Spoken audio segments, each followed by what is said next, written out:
Você já deve ter ouvido falar que a Meta, que é a empresa que controla os aplicativos Facebook, Instagram e WhatsApp, enfim, que a Meta não vai mais checar fatos. Eu trago reflexões, já salva esse vídeo, porque o assunto vai se estender por um bom tempo. Eu dividi esse vídeo em 3 partes para diferenciar as minhas observações. Na primeira eu falo da tal liberdade de expressão, na segunda eu falo sobre as possíveis mudanças e por último, não menos importante, sobre o que a gente pode fazer, né? E para quem está por fora, o CEO, ou seja, o poderoso chefão da Meta, Mark Zuckerberg, anunciou que as suas redes sociais, que inclui o Facebook e o Instagram, vão abandonar as parcerias de checagem de dados, que serão substituídas pelo modelo Notas da Comunidade, como já existe no X, o antigo Twitter. Esse é o contexto, ok? Isso posto, a primeira observação que faço é que a direita criou uma narrativa sobre a moderação de conteúdo que funcionou para esse grupo de alucinados. Sim, achar que evitar propagação de mentiras e conteúdos pornográficos seja censura é uma alucinação coletiva.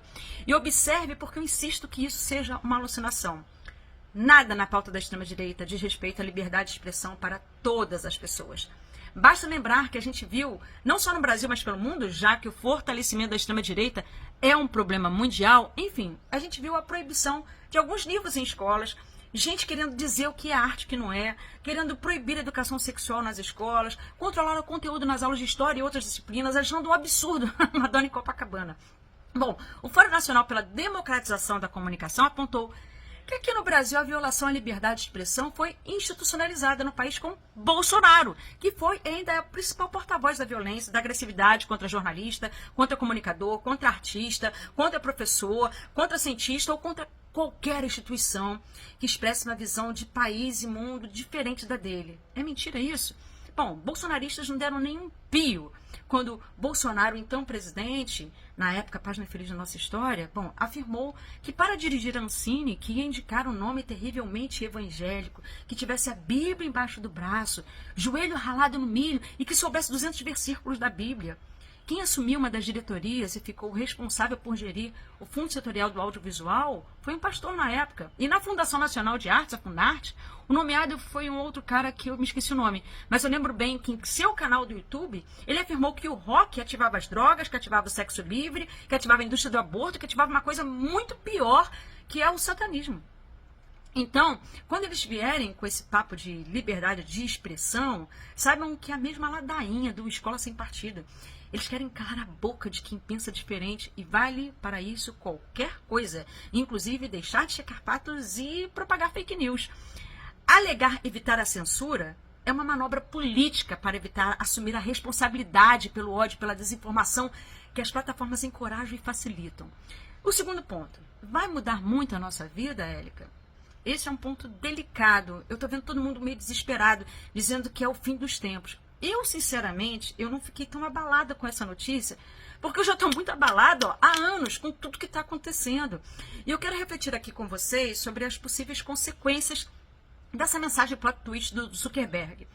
Toda uma indústria artesanal de checagem de fatos propagados por Trump e seus aliados nas notícias e nas redes sociais, que chegou a removê-lo das principais plataformas, não diminuiu seu apoio nem eliminou a perigosa desinformação que foi disseminada a torto direito.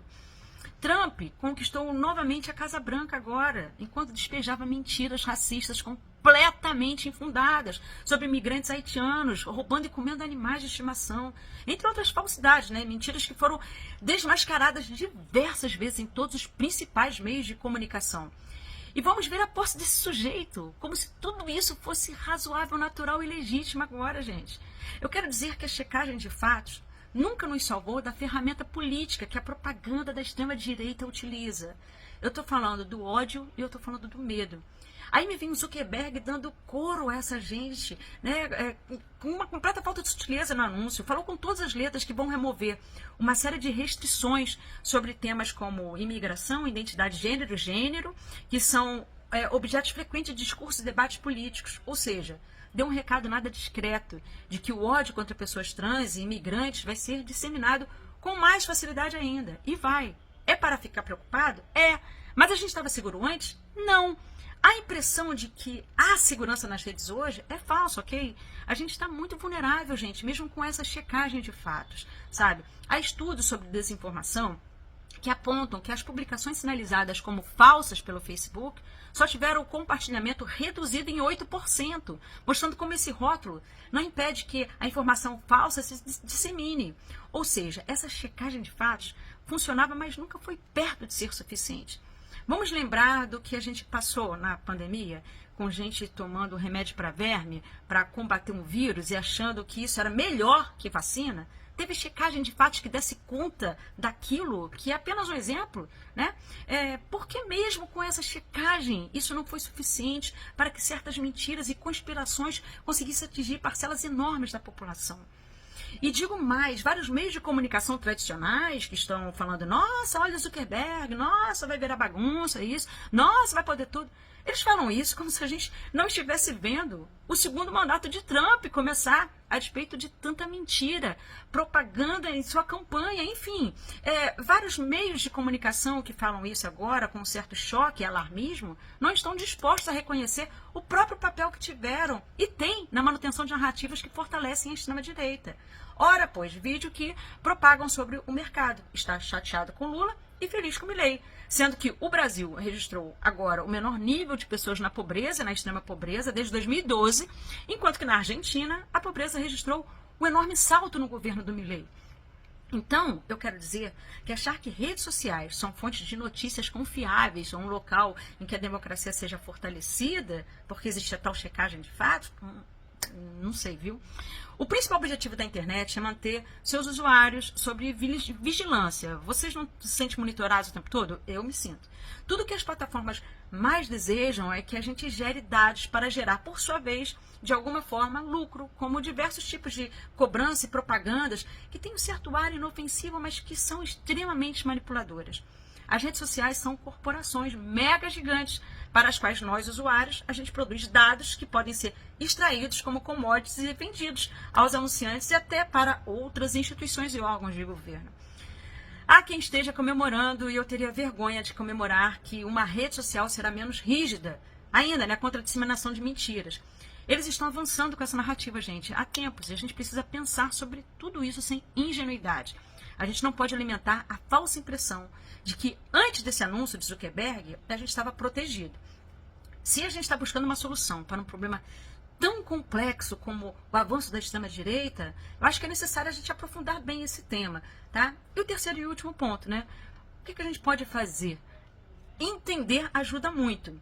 Entender que aqui no Brasil a gente tem um Congresso. E quando eu falo em Congresso, eu estou falando de deputados e senadores. Enfim, a gente tem um Congresso que, em sua maioria, acha que a internet deve ser terra sem lei e que não cabe ao Estado, a nenhum órgão regulador, interferir nesse processo. E, claro, eles sabem disso porque a internet deu voz ao ódio, que é um sentimento mobilizador. E com esse sentimento, muitos deles foram eleitos. Elegeram Bolsonaro, Milei e, pela segunda vez, Trump. Por isso, o projeto de lei que regulamenta o uso das plataformas segue na gaveta. E vale observar que todas as vezes que ele sai um pouquinho da gaveta, o lobby vem forte do que a gente chama de Big Techs, que são as maiores empresas de tecnologia do mundo, que dominam esse mercado de inovação e tecnologia. Se o Congresso nada faz, a gente tem saída? Bem, a gente vive sob 3 poderes, o executivo, o legislativo e o judiciário, né? Que são os 3 pilares do Estado Democrático de Direito brasileiro e são responsáveis por garantir o equilíbrio e o funcionamento do país. Então, a gente tem o Poder Judiciário, que tem se mostrado bem eficaz aqui no Brasil nessa conjuntura. Vídeo suspensão do X há pouco tempo, que só voltou 40 dias depois que obedeceu às nossas leis e teve que pagar uma multa de quase 30 milhões, ok? Ou seja, aqui não é terra de ninguém, embora muitos sonhem com isso, tá? Enfim, a gente pode alertar, a gente pode conversar, a gente pode pensar e refletir coletivamente, entender que o ano que acabou de começar não é 2025, e sim 2026, se é que me entendem. E olha, eu vou terminar aqui o vídeo para não virar uma palestra, mas eu nem falei sobre inteligência artificial, que é outra grande questão a ser debatida em tempos que Zuki e Mosca viraram amigos de infância. Eu sou Érica Takimoto, professora licenciada de Física do Cefet, sou escritora, deputada estadual, presidenta da Comissão da Ciência e Tecnologia na Alerj, e eu convido você a conhecer melhor o meu trabalho.